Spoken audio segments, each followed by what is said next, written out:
All right, so this presentation is it's called Adventures in Imaging the Unknown, and kind of what it's about is I've been an imager for about 20 years, and I basically shot just about every object that's out there, and I got, as Charlie mentioned, bored, and I didn't want to be bored anymore with what I was doing, so I found I found it very interesting to take images of these really, really faint objects that no one either knows about, no one's ever taken a picture of it before, something like that. And this is just an example. This is a planetary nebula that's in the sky called Patrick 165. This is the first image that was ever taken of that. And I did this in October last 23, and I was really surprised that I could see these things, because most of these things that are undiscovered now are very, very faint. I mean, just extremely faint. Like 18th to 20th magnitude faint. So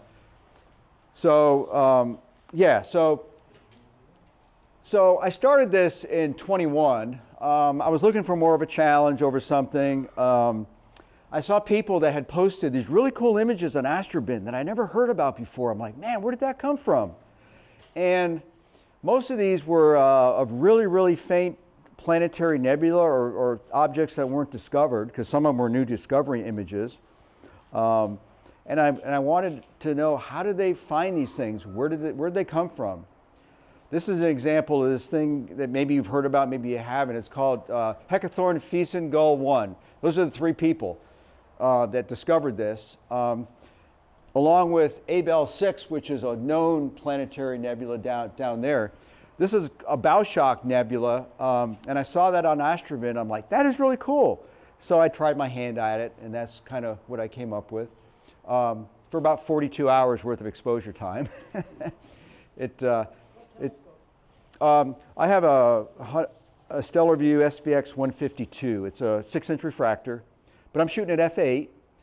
And I am fortunate, I do have an observatory at home in my backyard, so this is under a suburban sky, but I have time, right?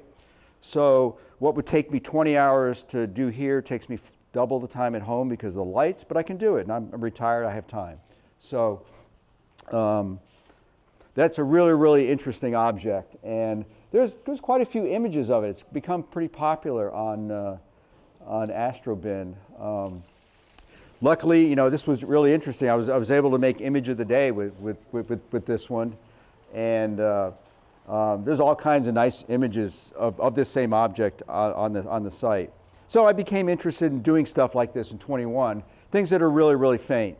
So the first one I ever shot was this thing called FR225. The FR stands for Frew, Dr. David Frew. This was the guy that discovered this object. How he discovered it, I don't know, but it's in Monoceros. It's a very, very faint ancient planetary nebula. I came across a grainy image of this thing at a site in Chile one time, and I thought, where is this? Okay, this is in a nice section of the sky for me in the wintertime.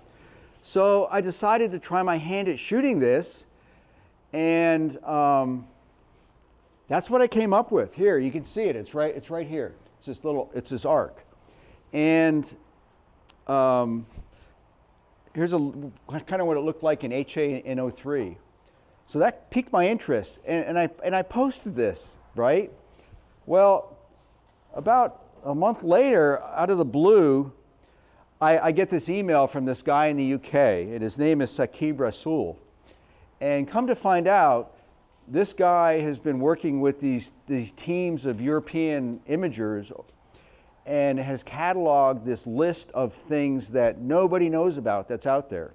And he said, hey, how did you find that object? And I said, I just came across it on a site, some CTIO automated observing site in Chile. They had taken this image of this thing, and I figured I'd just try my hand at it. He said, would you like a list of objects that nobody knows about, that are brand new discoveries, and there aren't any other images of these things out there? I said, yeah. So he sent me this list, and you know, hundreds of these. It's like this thick.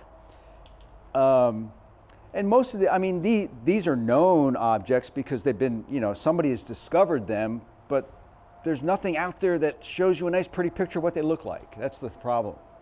So this was the first one I did in July of 21 off that list. It's called Patrick 5.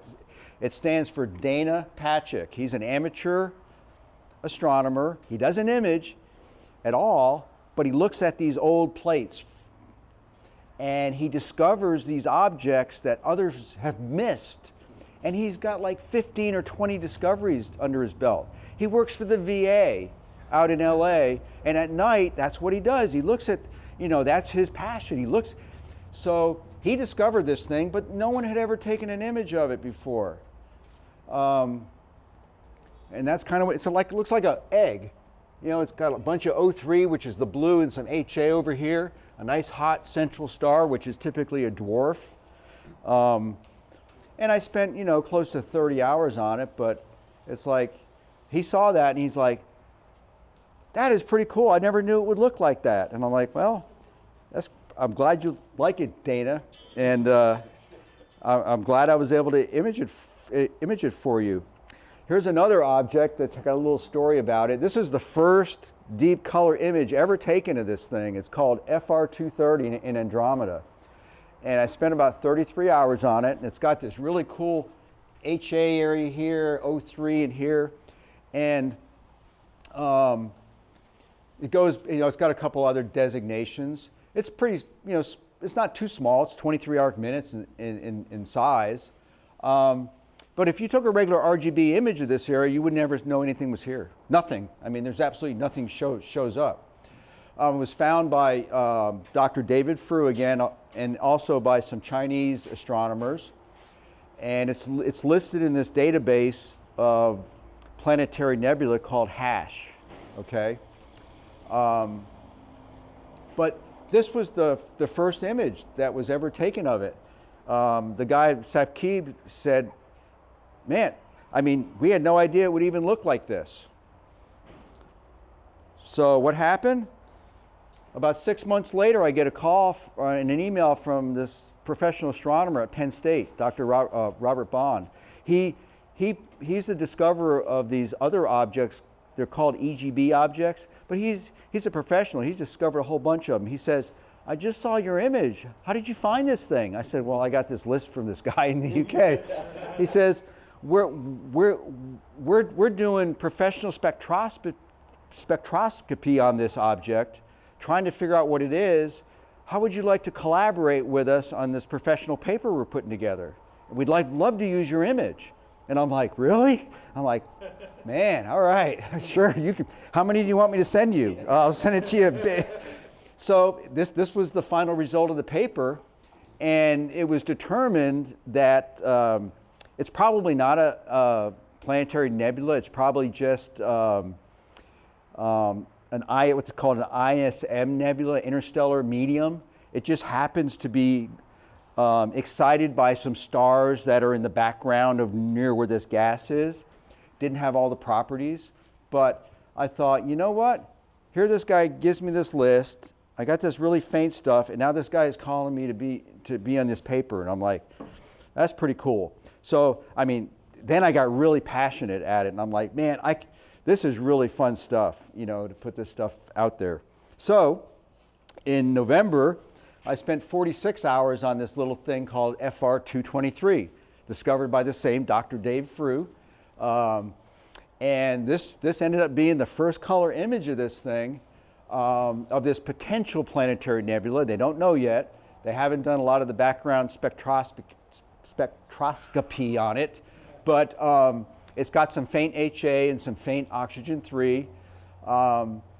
But because I did this, now this image was listed in this professional database. Hey, you want to see what a color image of it is? Go to this guy's site. He's got one. So I'm like, well, that's pretty cool, you know.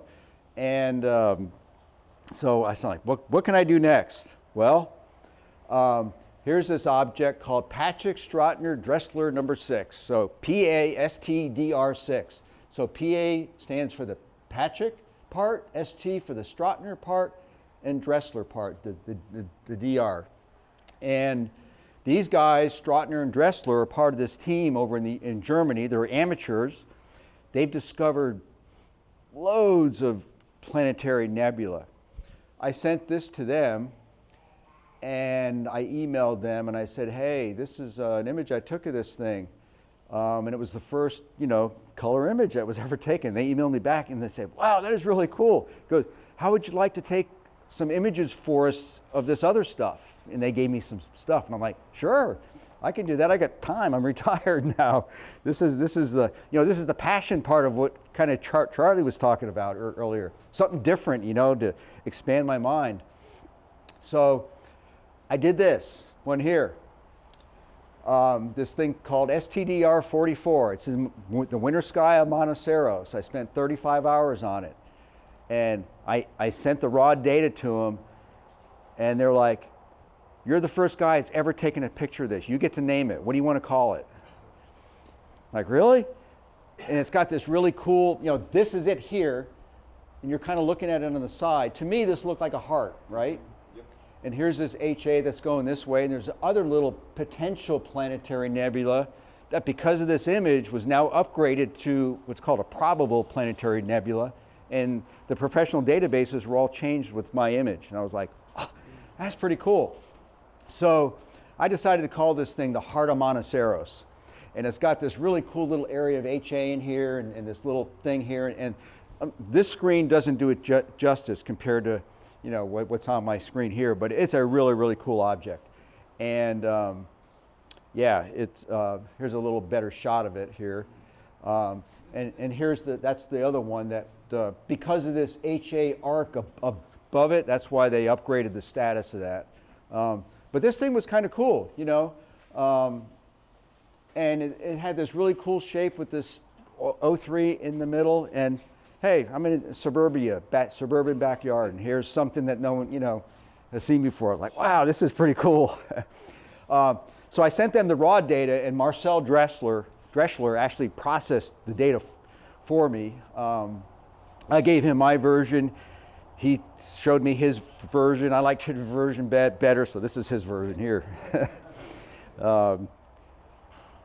Here's another cool one that's out there. This is, as you guessed it, PA means Patrick. RAS is this amateur over in, I believe they're in, RS is Saqib Rasul. He's the guy that gave me the list. These two guys over in India, Sankalp and Ukhtarsh, they sent me this coordinates of this thing, and I sent them the image back, and it's kind of cool. I don't know what it's going to end up being, but it's got this really nice oxygen 3 shell here, and this isn't the first image of it, but it was one that they wanted some deeper data, and I think I'm probably down. And there's some magnitude 20 galaxies in here. I mean, it's pretty darn deep, and it looked really neat, and it's big, and it fit my field of view nicely. So that was one that I put together in June of a couple years ago. About 35 hours worth of exposure time. Yeah. How much pixel math do you do in your post-processing? A lot. A lot. Okay. Yeah. Got it. I know pixel math pretty good. Let's see. Okay, there's a cool one. Charlie showed you this one. There's a story behind this object. So the European team got a hold of me and said, hey, Dana Patrick, who's the guy that we all know, he's worked really hard over the years. It's his birthday coming up, and this is a target that he discovered, but no one's ever imaged it before. There's no images of it out there. How would you like to image this? And we'll put it together for his birthday, and then we'll present it to him on his birthday, along with an Astrobin post about here's the first image of this. So here's how it came out. So Dana discovered this in December 2018, and the central star, which is there, is magnitude 17. It's about 15 arc minutes in size, so it's pretty good size. And there hasn't been professional spectrum taken of this yet.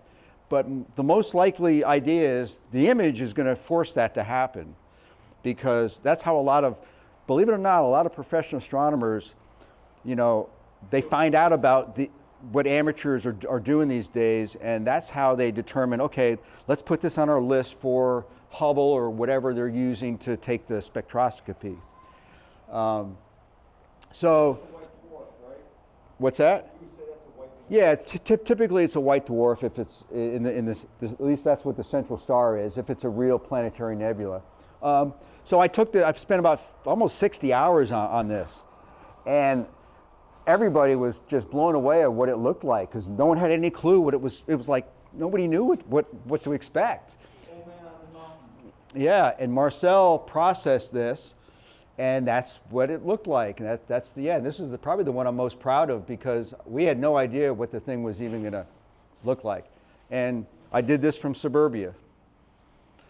So hopefully this is giving you guys a little bit of, you know, push to, hey, you can take stuff in your backyard, just like you can do. You don't have to go to a dark site all the time. You do have to spend a little time at it, but so this is with my 6-inch refractor at f8. This isn't a fast imaging scope by any means, but yeah, this was really a cool object. So I become very good friends with this guy Dana Patrick, and he sends me targets all the time, and I image, and maybe there's something there, maybe not. We currently, you know, I partner with a gentleman here, Calvin Carter, with a telescope on top of a mountain out in Texas, and we've got one of Dana's targets in that. Hopefully, you know, if it pans out right, we'll have another object that'll be discovered, and it'll have PA, TA, CA on it with our last names here soon. But yeah, this is a really cool individual, and we're really excited to get these targets. Some of them don't pan out. I've shot in 5 or 6 of them where there's just nothing there. But there is one that we did send in to the professional community. We just haven't heard back yet. So when you say they discover them, but they haven't been imaged. They discover them. How do they know that there's something? So how do they discover them? Well, they look for these hot white dwarf stars, and then they look at some of these plates, maybe taken Palomar plates, or some of the SDSS data that's out there that you can access through various NASA sites, ESO sites, and they look at those star images, and they look for really super faint detail, maybe on a blue image or a red image, and they know there's something there. That gets a designation. They just don't know what it really looks like, but it usually revolves around a hot central star like a white dwarf. And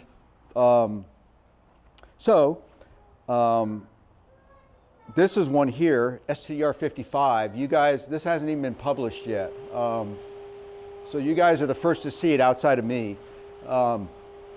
This object is right here. It was a potential planetary nebula. It's in, I think this was up in the Cygnus area or something. No, not Cygnus. Where was it in the northern sky? I don't remember now. But anyways, I just finished it last month in January. When I was looking at it, I see this whole thing, like, what is this bubble over here? That's an O3 bubble around this star. Well, I got a hold of these guys that discovered it. I said, hey, I don't think there's another image of this out there. And they said, nope, you're the first one. And they said, by the way, I asked them, I said, here's your object. The coordinates are way over here, and I can see it. I can see there's something that looks kind of odd there. But what's this bubble thing, you know? What's this bubble thing up here? And this area actually had been already studied, and they sent me the paper detail, you know, the professional stuff about what it really was. Here's just a higher shot of that STDR55. There is no hot blue dwarf in there, and there is no O3, but they really do think this is probably one of the oldest planetary nebulas that's actually out there. They actually gave it this name Methuselah because of that. And the professional community thinks it just lost its O3 shell. But they didn't really, there was a fuzzy HA image of it, but they didn't really see any structure. They haven't, you know, so they were really enthused to get this. This object here is actually called, this whole area is called this IRAS 01342 plus 63.8. What that means, it's an IR object. It's very bright in the IR. And it's probably one of these things that's called a maser object. And I didn't know what a maser object was. I had no clue. So I learned something from this. It's an object that really emits a lot in the microwave. It happens to glow, in this case, there's a lot of O3 glow from it there, but it comes from this star right here. And there's actually some of that goes off into this area. Down here, these really bright HA objects, very similar to star forming regions. So this was kind of cool. You know, it was kind of something I didn't know about. I learned a little bit. I got to give them a shot of what this object looks like. And yeah, we all learned some cool stuff. So this is what that team has found over the years, this team STDR over in Europe. And yeah, there's my nice image up there. They made a movie out of all this. These guys have discovered, you hear about this O3 arc near M31 last summer? This is the same team that discovered that. So it wasn't Bray Falls? Bray Falls was part of it. He was part of the team at the time. There's several, you know, there's a whole bunch of us that helped them out. But anyways, these are some cool stuff that these guys have found over the years. And they're just a great group of guys. And you know, so my thought here was, this is just some screenshots off their video, which I have their video on my computer, but I'm not going to necessarily play it because I could if you want to stick around. But I mean, just some wonderful things. There's some really cool discoveries they've made. Maybe you want this type of challenge in your backyard when you go home. You could do it. I'm just telling you, you don't have to have expensive equipment. You don't have to have a huge scope. Some of these things are big and small. But it's really, really fun to do. It's a whole nother level that, you know, I kind of got bored with, you know, shooting M31 again or shooting, you know, Omega again, and I really enjoy going after this faint stuff because it's you just don't know what the stuff looks like. How do you find this stuff? Well, there's this website called PlanetaryNebula.net, and if you go to that site, it's a French website, Planetary Nebula website. They have a database in here of 400 unpublished candidates. How many years could you be busy with that? There's 400. So, I mean, I've looked at that list and I find things that are about the size that I want, and then I start imaging them. This is kind of what the list looks like. These are the the individuals that found all these objects. You can sort them by the individual or whatever, and you get this list. Here's like a list of a whole bunch of them with the RA and the deck coordinates, how big they are, what they think they are. All these new candidates are things that have been recently discovered. There's probably no images out there of those things. You can search through these databases and have all kinds of other far-flung, interesting targets. So it's really, really cool. You can also go to this hash database, which is up there. It's a database where a lot of data, if there is any, on these objects is listed. It's run by the Hong Kong University. And this is just that object that I took a shot of, FR223, and I go to this professional database and I'm like, holy crap, they put a link to my website in there for that picture. There it is. And I'm like, that's pretty cool. So it's a way, you know, I can help, maybe I'm helping the professional community a little bit, you know, maybe adding to what these things really are. So I just think it's wonderful to be able to do it. Anyways, just wanted to show you a few things like that. If you are interested in doing any of this stuff and you need to know how to get a hold where these things are, you're welcome to email me, or you can come find me. I'm parked down by the berm, and I can put you in touch with that stuff. So there's my email address if you want to send me an email about that stuff. But I think the more people, more amateurs we can get involved with this stuff, the more we can help the professional community out and find where these things, what these things really are. So, John, yes. when you pull it up on your computer, there's nothing really there. I mean, how do you know you're on that spot? It takes, You just Faith. you take, well, you have the coordinates, right? And a sub-exposure is not going to show you anything. But after about 20 hours, yeah, you see something really faint there. And that's the way these things are. It takes a lot of finesse to get them to look nice, you know. But if we didn't have these low noise cameras like we have now, you'd never know there was anything there. Where do you start? Do you start with like a luminance, or do you shoot at different No. bands to see if So you're getting anything? generally these are RGB only for the star color, and it's made, the big push is in HA and O3. Because if most of these objects are going to emit some HA, some don't emit O3, but a lot of them do. So I may shoot for 20 or 30 hours of O3 and have absolutely nothing to show for it. Zero. There may be something in the HA, but there's nothing, you know, maybe I get lucky and I have a little bit of signal on both. But I tell you, I've gone through 10 duds already where there's just nothing there, you know, that at least I can detect. But then there's other ones like that beautiful one that Dana Patrick discovered. No one had any clue what that looked like, and it had O3 and HA in it, you know. So it's a crapshoot, but you know, it's fun. I mean, that's part of the challenge, you know.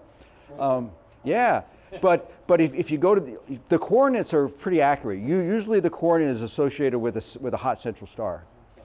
So that's kind of the key, you know. Now, there's other guys, I think Calvin mentioned him, Bray Falls has discovered a couple supernova remnants recently. So there's other stuff out there that's kind of undiscovered. I don't know if you know Bray, but I know of him and I've talked to him a little bit, but you know, he has a remote setup. You know, he's a young kid, and how he does it, I don't know, but he is full time into this. This is what he does for his life. He used to have a job out there, but he doesn't do it anymore. He's got a remote setup in Chile. He's got something else out in California. I don't know how he does it, but that's all he does. And he's found some interesting things that are out there and spends a lot of time and was part of the 3 other imagers that image that O3 arc. I mean, those guys put in a couple hundred hours worth of exposure time into that. And it's gotten the professionals all excited. They were like, holy cow. But these big telescopes, they don't have the field of view to see these things. That's the problem. So the professionals will tell you. I emailed a guy at the University of New Hampshire, professional astronomer. I sent him some data on an image I haven't quite published yet. But, and it's a supernova remnant. I think I'm the first one to ever show it in a reflection of it in HA. And it's very near a famous object, NGC 533, I believe. It's a nice star cluster in Cassiopeia. But you can see this shell in HA, and the professionals I sent this to, they're like, man, we never saw this in HA data years ago, you know, but we didn't have the high-tech stuff that you amateurs have now. So they're pretty sure that's what I got. But anyways, it's just fun, extra things that a way to keep me from being bored and things that I can do and kind of, you know, use my expertise to, you know, my time to kind of put stuff together. So if you're looking for a challenge, feel free to email me and I can give you some stuff that'll give you a challenge. But anyways, thanks so much, and that's all I wanted to throw up there for that. So.